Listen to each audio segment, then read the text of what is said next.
Hola a todos, bienvenidos un día más a mi canal.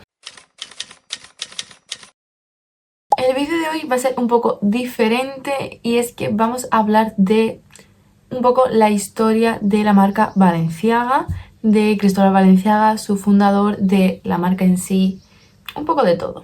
Es un tipo de vídeo que siempre he querido hacer y que al final nunca he acabado haciendo.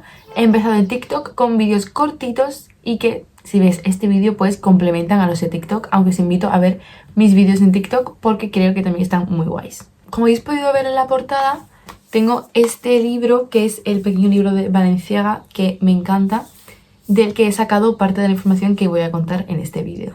He de decir que a mí Balenciaga me gusta muchísimo, me encanta, creo que es mi diseñador favorito, mi firma de ropa favorita antiguamente. Vamos a desvincular el Balenciaga actual con el Balenciaga de Cristóbal Balenciaga, por favor, porque no tiene nada que ver, ni siquiera es familia. Ya veremos qué pasó ahí.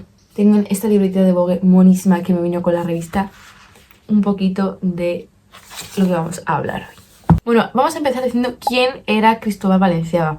Cristóbal Balenciaga, cuyo nombre completo es Cristóbal Balenciaga Eizaguirre, nació el 21 de enero de 1895 en Guetaria, País Vasco, España. Nació dentro de una familia muy humilde y muy católica. Su padre era pescador y su madre era costurera.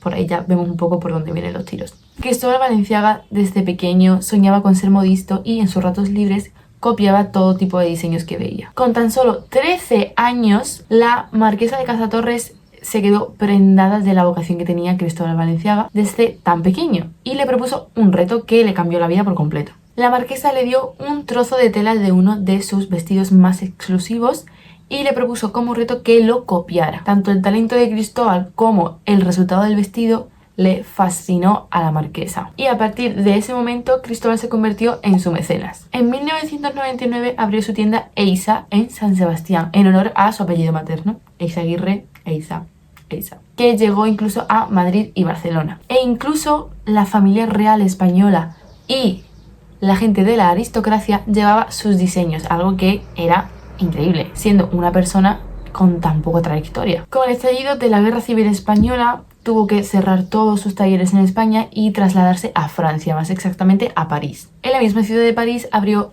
su taller, su primer taller internacional, llamémoslo así, en la avenida George V en agosto de 1937. Actualmente, si vas a esa calle, sigue estando allí una tienda Balenciaga, pero no tiene nada que ver con cómo era antes. Balenciaga empezó a ser popular sobre todo por su estilo innovador. Presentó una línea de hombros caídos, cintura pinzada y caderas redondas. Y a partir de 1950 es cuando empieza a ser realmente reconocido. Una curiosidad es que, al contrario del resto de diseñadores como por ejemplo Coco Chanel, Balenciaga era el único que diseñaba y confeccionaba sus propios diseños, es decir, no solo los dibujaba, sino que también los cosía y los hacía. Formaba parte de todo el proceso de creación del vestido. Tenía un gran dominio de la costura y de los tejidos. Y la propia Coco Chanel dijo que Balenciaga era el único de ellos que era verdaderamente un costurero por eso mismo. Porque no solo diseñaba, sino que también confeccionaba sus diseños. A Balenciaga le encantaban los tejidos con peso, sobre todo los que eran enriquecidos con detalles como lentejuelas, bordados a mano o pedrería. De los diseños de Balenciaga, lo más destacado eran los vestidos negros, los abrigos cuadrados sin botones ni cuellos, la manga japonesa, el vestido túnica o los impermeables transparentes. Balenciaga tenía tan dominio de los tejidos, de todo tipo de telas y de la costura, que era capaz de hacer un vestido entero solo con un trozo de tela, sin apenas costuras, sin botones, sin cortar. Daba a todas las prendas un acabado perfecto. Una cosa importante para llegar a este final perfecto era que cubría todos los botones y todas las puntadas del hilo, haciendo que pareciera verdaderamente una escultura. Pero hacer diseños y vestidos que toda la gente pensaba que eran perfectos también traía detrás que Balenciaga se exigía muchísimo a sí mismo, y aunque hubiera un mínimo detalle que no le convencía, era capaz de desmontar un vestido entero y hacerlo desde cero. Y hablando de cómo se comportaba Balenciaga en el taller, os recomiendo muchísimo la serie Cristóbal Balenciaga, que está en Disney+. Es una serie muy cortita, pero que muestra muy bien, a mí me encantó, el trabajo que Cristóbal Balenciaga hacía en los talleres, cómo se comportaba, el nivel de exigencia que tenía encima y que le exigía a sus empleadas, y todo, la verdad, también parte de la historia de Balenciaga, no solo de él como persona, sino también su vida amorosa, cosa de la que Balenciaga muy pocas veces ha hablado, por no decir ninguna. Creaba vestidos perfectos sin necesidad de pruebas, sabía perfectamente las medidas de sus clientas y Marlene Dietrich era una de sus clientas más habituales y ella aseguraba que no tenía que ir a probarse nada porque es que Balenciaga sabía perfectamente cuáles eran sus medidas exactas. Marlene Dietrich era solo una clienta de las tantas y tantas que tenía, entre ellas personajes muy importantes como Greta Garbo, Grace Kelly o Audrey Hepburn. Uno de sus últimos trabajos como diseñador fueron los uniformes de las azafatas de Air France y fue lo único en lo que Balenciaga se acercó más a el prêt-à-porter, que el prêt-à-porter era todo lo contrario a la alta costura. Es decir, era ropa de calle. Esta Rebeca, por ejemplo, no es alta costura, es prêt-à-porter porque no se hace una para mí, sino que se hacen 500 de diferentes tallas para muchas personas. Desde el principio, Coco Chanel y Cristóbal Balenciaga se negaron rotundamente a hacer prêt-à-porter porque lo veían como la muerte de la alta costura. Pero al final Coco Chanel acabó haciendo prêt-à-porter, al contrario que Balenciaga, que murió sin hacer nada de prêt-à-porter, y lo más cercano es, como ya he dicho, los uniformes de Air France. Debido al rechazo que Balenciaga mostró con el prêt-à-porter, se le conoce y se le nombra como el padre de la alta costura porque nunca dejó de hacerla. Y bueno, no todo es color de rosa, y es que en su momento de más apogeo Cristóbal tuvo algunos problemas. Se negó a unirse a la Chambre Syndicale de Haute Couture, no sé francés, no sé si lo he dicho mal, pero vaya, un sindicato de alta costura, donde estaban todos los costureros de la época, como podía ser Coco Chanel. Aunque en un principio negó unirse, al final lo acabó haciendo por su propio bien y por el de su marca. El sindicato lo que hacía era como organizar entre todos los costureros un calendario de desfiles, de prensa, etc. Y Cristóbal, como era el pobre,